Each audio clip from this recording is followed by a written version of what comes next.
Greetings and welcome to the second week of my 12-week Start to Stage course. I'd already recorded this video once, but it turned out to be an hour long and nobody wants to really listen to me talk for an hour. So I'm going to try and re-record this video and, put a bit of haste to it. I have a list of things that I want to talk about.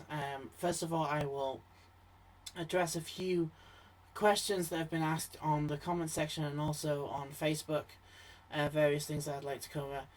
Now the theme of this video is practicing tuning strings, things like that. So the questions I've chosen to answer are around that. Now let me see. The first question I was asked was which strings that I use. Well, I don't really like the sound of ukulele strings at all when I play them. I mean, they sound, lovely when other people do, but I don't really sit very well with them in terms of my style. So I use classical nylon strings. These are actually Labella flamenco red strings, hard tension strings for classical guitar. And I use these on all my instruments for which you need nylon strings.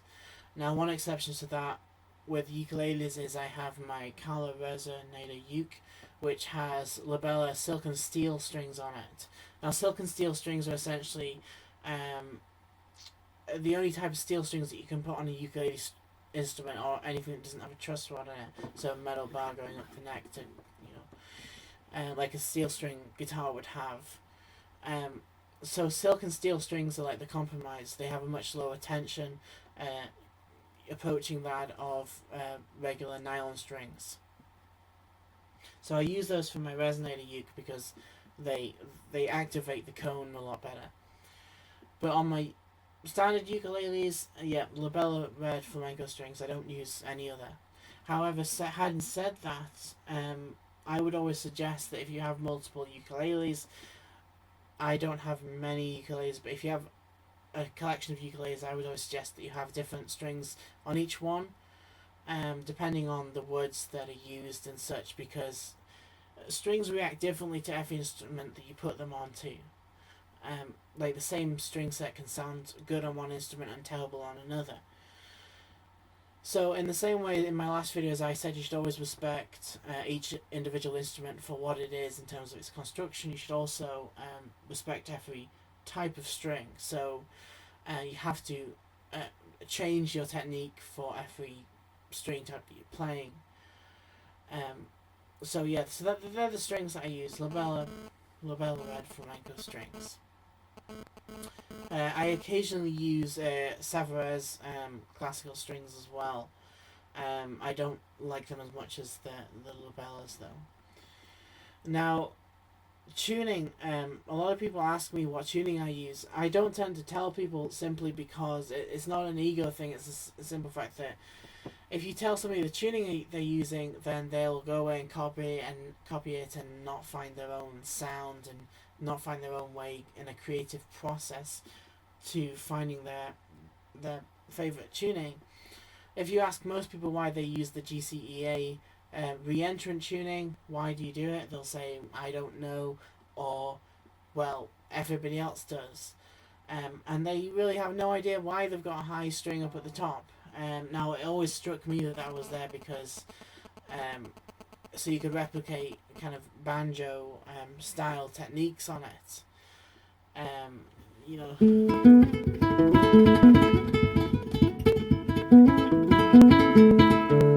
It sounds better if you've got that high string up there if you're playing that kind of technique. Now, the other thing that people always say to me is, are you using a low G string? Again, the same issue is there. There's been this idea knocked into people's heads that they must use this one tuning. No, I don't. I use a low D string actually, but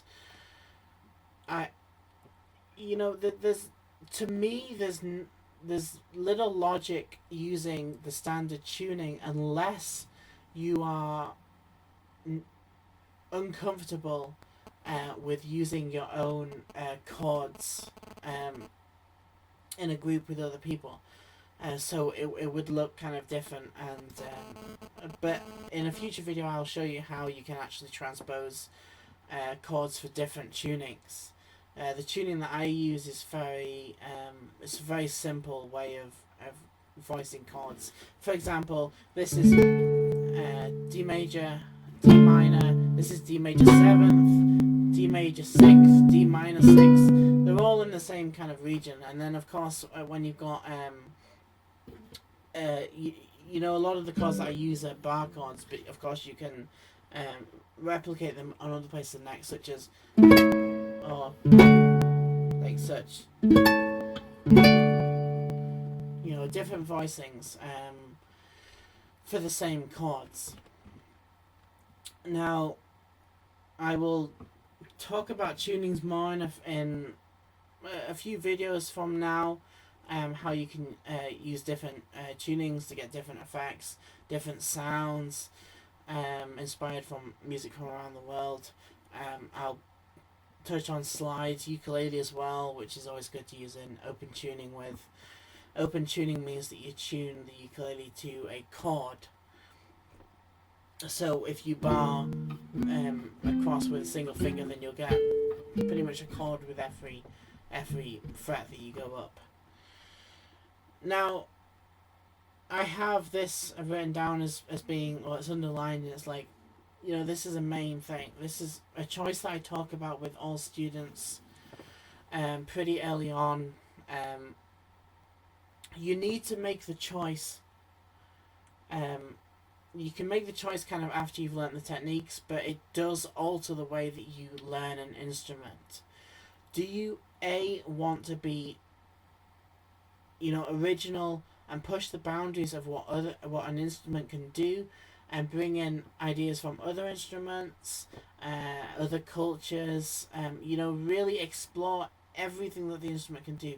Or do you want to play conventionally, maybe playing on an ensemble, for, you know, choral music, traditional style music? Now, there's nothing wrong with either. There's no like good or bad with either. It's just choice. But the way that you approach the instrument in terms of practice, in terms of learning, in terms of the techniques, will be different for each, because there's certain allowances for each and there's certain restrictions for each. And so that's a choice that you need to make. Now, when I do these videos, there'll be a time when it comes to certain techniques and I'll say, this is the way that I would go if you were performing solo, and this is the way that I would go if you were performing an ensemble, so with other people, because I would approach them completely differently. For example, there's in my last performance video, not the last tutorial one, but the one before it, I came up with some bizarre name for it. I can't even remember the names of my pieces now, but not the last video, but the video before that. So the last video that I'm really performing, there's a part in that piece where I actually add a beat where it shouldn't be there. Now, if you're very kind of cynically minded and very kind of conservatively minded, that might have bothered you when you listen to that. You might have been like, whoa, that almost sounds like a mistake. Now, the reason why I do that is that because if you take the rhythm, a steady rhythm, and you add an extra beat, and you kind of, I'm not talking about syncopation, I'm talking about adding a beat where it really shouldn't be there. So you've almost kind of like put the song on hold or sped it up for a little tiny bit. It will make people feel uncomfortable. It'll make people feel kind of like... And then when you return the beat to where it is, so you would lose a beat and return it, then it's back to the regular flow. I like having that emotional connection with an audience. I like to take them through different emotions and different, you know, even kind of anxiety doing that. I just, you know, it's a technique that I employ that you really wouldn't get away with it if you were playing traditionally or in an ensemble, unless everybody was, you know, playing the same thing. and added that extra beat in. And it makes people think as well when they stumble upon something like that in music. Is that supposed to be there? Is that not supposed to be there? It makes people think, which is what I want from my compositions. Now, yeah, so I might return to that later, or maybe in another video. I don't really script these videos, I just have a list of the things that I'd like to talk about. And also I have to keep an eye on time, because I said I'm redoing this video because the last one took an hour to spit out. There will be some playing at the end of this video. That was one of the complaints that I got from a few people, that there was no real playing in that video. I will play a piece at the end. So stick around. And don't fast forward, stick around. Because, anyway. So, yeah, I've underlined this next bit as well as the most important thing that I think for getting inspiration for an instrument or picking up influences is not to primarily listen to the instrument that you're playing. So don't go on ukulele don't search for a ukulele video on YouTube as a way to be inspired creatively. So what I tend to do is I get a list of instruments, string instruments mostly. So from all around the world, like odd, peculiar instruments that I've never heard of before, and look it up on YouTube, and find out what they can do, what they sound like, and then try and replicate it onto the ukulele. Now, obviously, you can't do that all the time because there's restrictions of the ukulele. A lot of Eastern music uses microtones. If you look up the video, my video called Beluga, I'm torturing you with my singing on that one. But that's a microtonal piece of music, which means that it uses notes which are not on the scale. So if you imagine that you have the frets here, then microtonal frets would be kind of in the middle. So it splits the note again, and sometimes like 3 times, the amount of notes exist within the same span. So you need a special instrument to do that. I have a custom-made ukulele which has microtonal frets, or you can use a fretless ukulele, just take all the frets off and play that. But there are also ways of mimicking instruments that aren't easy to play, aren't easy to mimic on ukulele, such as using bends. So things like that. That was a microtonal motif right there. Bending into the notes that don't actually exist using just the frets alone. So I would always say, to get inspiration, look up other instruments, and look up kind of avant-garde music, different improvisations, and even like kind of percussive instruments, things like that. Just anything that you think that you can replicate, or anything that you can get a creative idea from, is always beneficial to playing an instrument. Now, I play 38 instruments at the moment, so I have a lot of influence to draw from the other instruments that I already play. For example, I'm known for my tremolo technique, so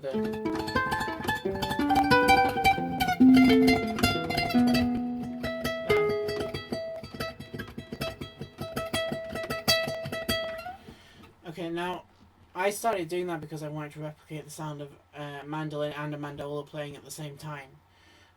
The idea behind, for example, I do the canon piece, which starts off and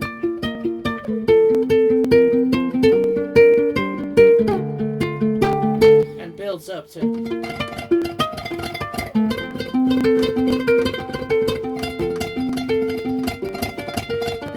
and ends up with strumming parts of it.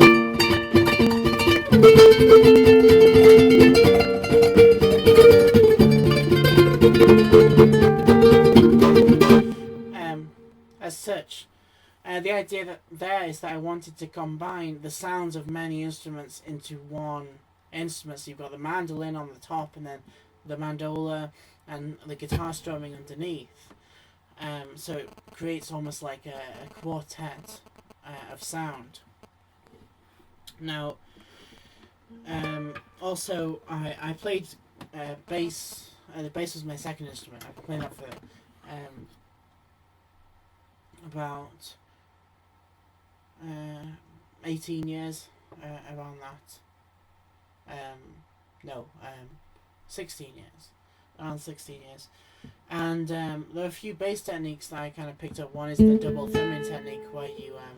I'll cover this in another tutorial, but it's just an idea of the techniques that you can get from other instruments. So double thumbing is where you plug down with your thumb and then back up with the back of the thumb.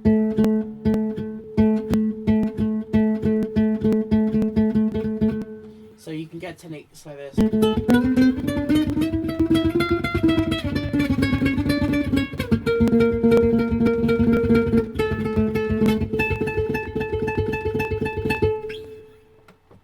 Okay. Now that comes from learning the bass, the double thumbing technique. Also, a lot of the kind of tapping that I do.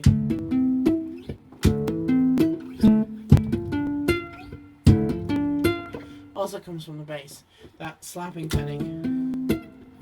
Now, so like I said, that's the most important thing I would think to do in terms of inspiring your own compositions, is to look at what other instruments are doing, not what the ukuleles are doing. Because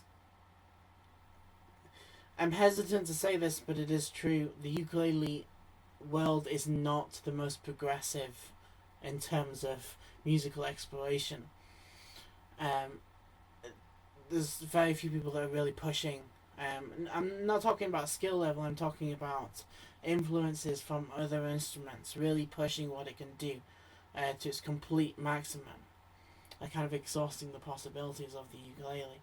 Whereas people are doing that on a combined scale with all the instruments. If you took all the string instruments, put them all together, then you'll end up with all the techniques that you can possibly do on a string instrument, pretty much, because there is still obviously room for exploration.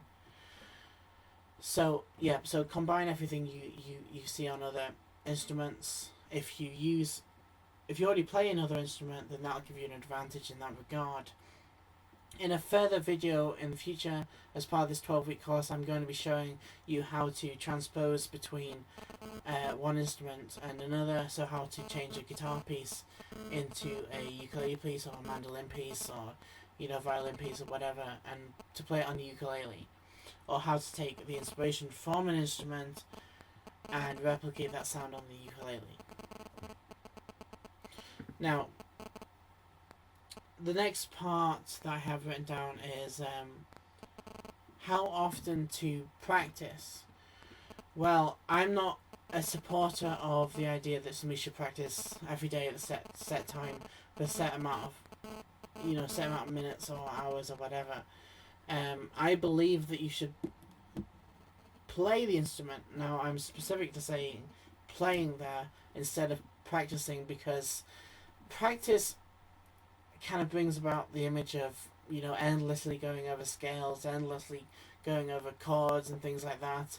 It's very uninspiring. It's very kind of boring, quite frankly. It's what I did when I played piano. I was classically trained on piano, and I found it uninspiring. I mean, I gave up lessons halfway into it after a few years, and it was simply because I didn't feel as though I had the freedom to really explore it in the way that I wanted to. And that was primarily because of the way I was practicing it. I saw it as being a chore after a certain amount of time. Now, so the way that I would approach practicing is to have the ukulele, with you whenever you can. And then when you feel like it, usually when you have a musical idea, then you can think, oh, I'm going to try and figure out how to do that. And that tends to be how my compositions start. I have an idea in my head and then think, how can I replicate that on the ukulele?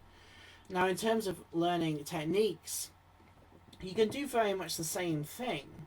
You don't have to actually sit there with, for example, doing hammer-ons. You don't need to go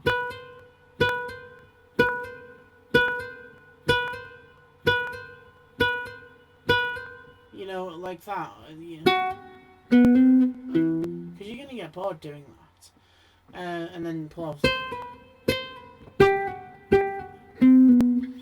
So you want to really kind of come up with like a little tune you head.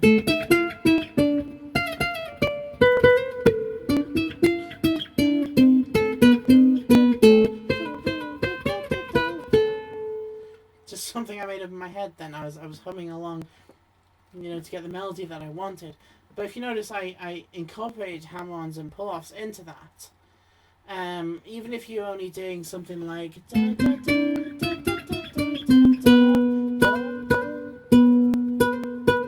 just adding little embellishments here and there.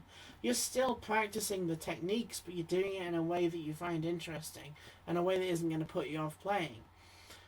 So many people take up instruments and start playing them. People don't seem to realize this. Just simply because they lose the interest that they originally had, because they didn't realize that it entailed sitting there for hours going.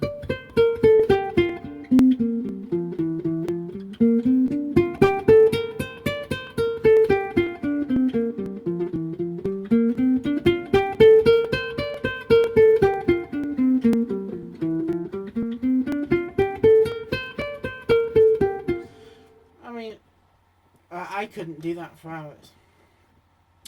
But what I do is I practice the pieces that I know, or the things that I know, techniques that I know, and then I embellish them with things that I'm trying to work on at the time.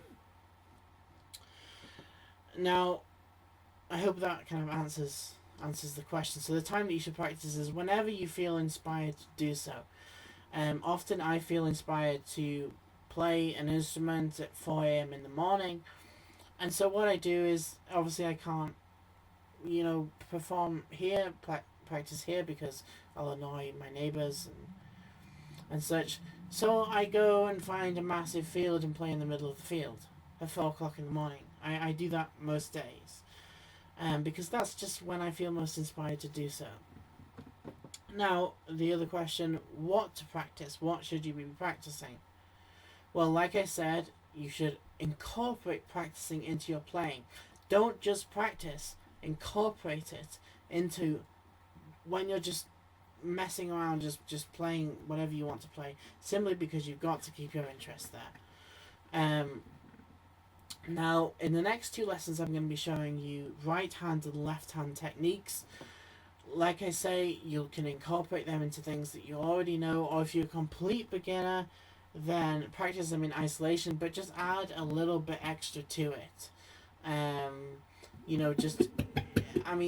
Even an absolute beginner can, play rhythm, can make up chord voicings of their own. Often the most inspiring musicians that I've ever heard, the ones that really made me think, wow, that's amazing, are people that have never played the instrument before, because their mind is limitless. Once you go through formal tuition, your mind compresses and compresses and compresses. So you've got to. It's almost like you don't want to grasp on. You want to grasp onto that side, the creative side, more than you grasp onto the wanting to actually learn the techniques themselves. Because without that inspiration, without that creativity, it just becomes dull, and you just won't want to do it anymore. So, in terms of what to practice, like I said, in the next few lessons, I'll show you certain things that you can incorporate into your playing sessions. A couple of people have actually said in comments and sent messages that they don't feel like they're quite ready for what I'm teaching. This is I don't know the way to put forward what I'm trying to say. It's a misinterpretation, I guess, of what I'm trying to show. I'm taking people from either absolute beginner or beginner, intermediate, advanced, whatever, to the stage. No matter what level you are, you can benefit from what I'm saying, and I will keep it in a manner that everybody can benefit it from. There are people who are advanced, consider themselves advanced, or even like teach, perform professionally or anything, that do not have the understanding of certain techniques, or could build upon certain techniques, or could find inspiration, you know, what I'm saying should apply to all levels. So please don't be put off if there's anything that I'm saying that doesn't quite make sense, because you can ask questions in the comment section. I'll explain it, I'll elaborate on it, I'll explain it again. And also in my future videos, I'm obviously going to be exploring in more detail the things I've already spoken about when it comes to actually playing the instrument. Now, I have timing and improvisation written down here. I think those are really things to cover in a future lesson, because time is ticking on, even though I'm trying to speak quite quickly, and I don't want to make these videos too long, because there'll be important elements all the way through the video. I wouldn't like anybody to miss because they get sick of the sound of my voice. One important thing when practicing or incorporating practicing into playing, like I said, is strengthening exercises. Now these are the only things that are boring, but you must do them in order to lay a foundation for playing. You know, you get a lot of people when they start playing, they have kind of clumsy fingers, they can't press down hard enough on the strings trying to play chords. Well, you shouldn't be playing chords if you know, if you can't hold them down, because you obviously haven't done the fundamentals before.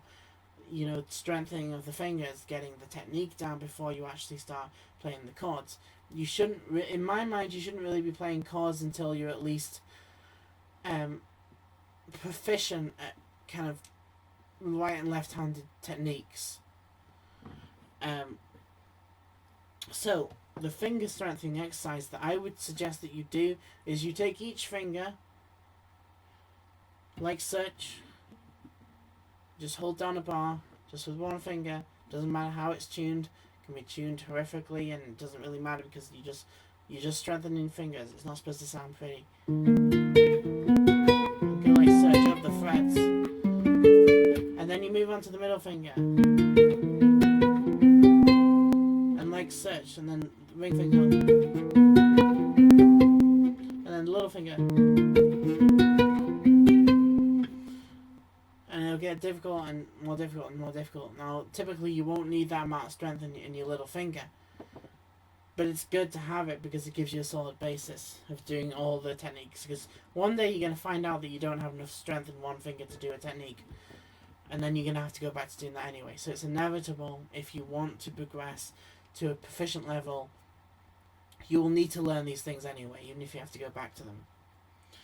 Now, my next note is posture. This video is getting on, but I don't think it's going to be as long as my first attempt. Posture, most people think of in terms of how you're sitting. Now, of course, sitting up straight and everything, or standing up straight if you're standing, does help reduce damage to the back. But in terms of actual performing, it doesn't actually affect your ability. I mean, I hunch my back quite a lot, and you know, it's really, I mean, we're not focusing on that. I'm not a mental. I was gonna say mental. I'm a little bit mental. I'm not a medical person, and so I'm not here to really teach you, you know, how to avoid risk to your back and such. So, posture that I'm talking about is posture of the hands. Now, there is one thing that I will talk about which will affect your playing significantly if you don't take this into account. With regards to the right hand, now, I used to do this wrong, and I have pains in my forearms all the time because I didn't have somebody tell me this early on, which I wish I would have. Always have your hand straight with your forearm. Don't do this or this or this when you're playing. Have it straight, like such. So even if you have to move the ukulele, even if you have to have your hand up like this, always make sure it's straight. For many years I played like this because it lined up the strings better with my fingers. I prefer that, and I have chronic pain in my forearms because of that. So always make sure it's straight, and you're going straight onto the strings like that. Now, I always say that the most economic way of playing any instrument is with as little movement as possible. So you see when I'm playing, my hand barely moves. It's only my fingers that move. Like such. Even when strumming, I don't move my hand position. Just move the fingers.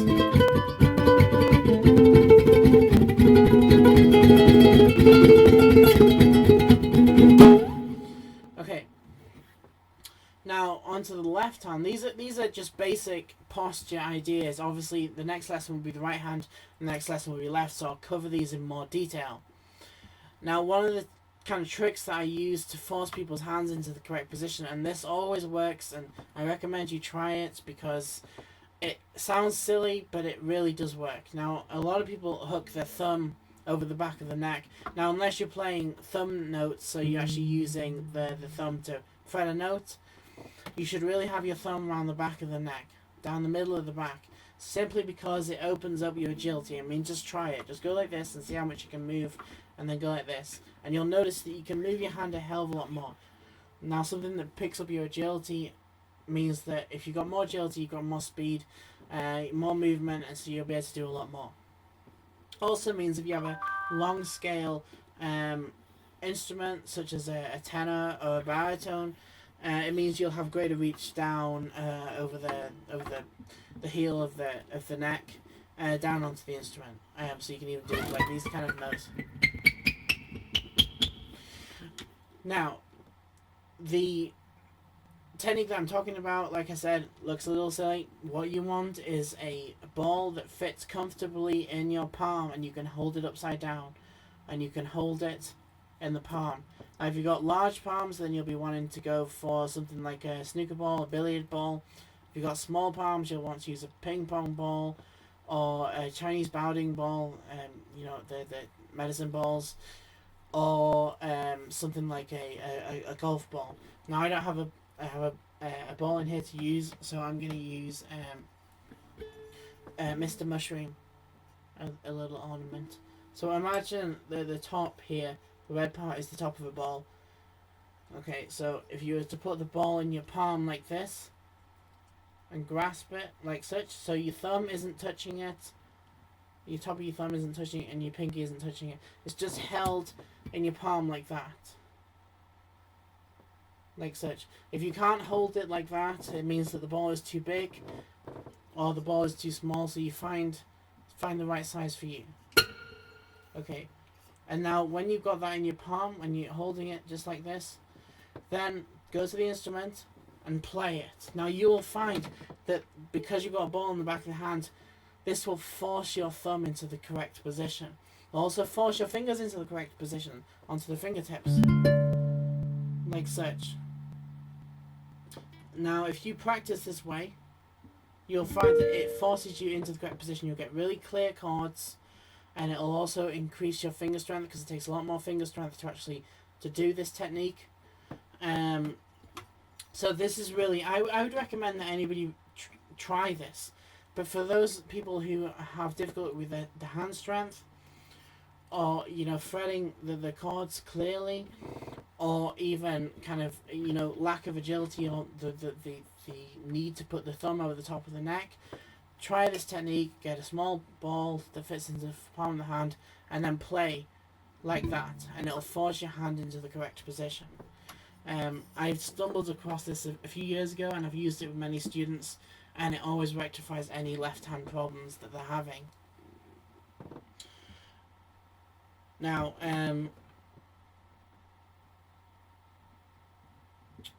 yeah, so that's the end of my list. What time we're on to?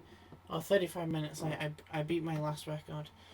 So I'm going to play a little piece for you now, but please remember to like, share, subscribe my videos. Share them wherever you want. The more people that see them, that'd be great. I also have a Patreon account if you'd like to support me to try and get a new video camera, because I can't afford to get a decent one, hence the reason why I'm fuzzy and everything's kind of dotted and such. Pixelated is the word. That'd be very much appreciated. Also, check out my site, Give 1 Year. That's one, the numeral 1. And check out my other videos and such. If you have any questions, anything you'd like me to cover, anything at all, ukulele related, of course, write it in the comment section. Send me a message. Write it on my Facebook account. Anything like, and I will cover it in the lesson that is relevant to it. So if you have any questions about technique especially, but any question at all, and I will cover it in one of the lessons.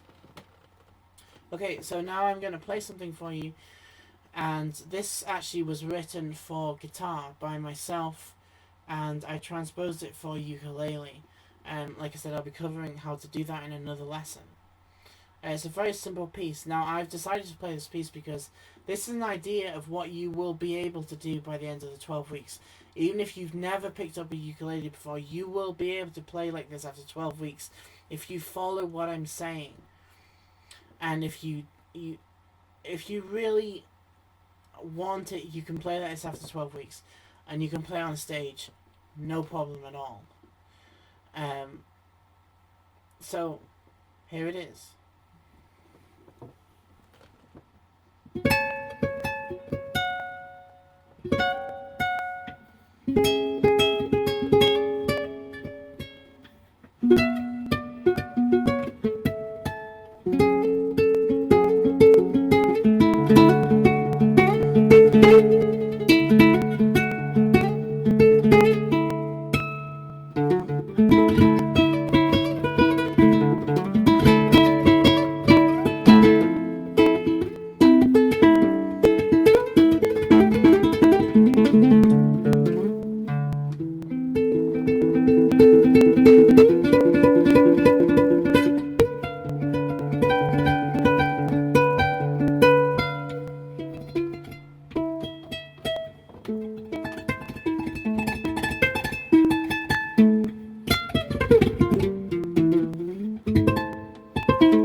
Thank you for watching.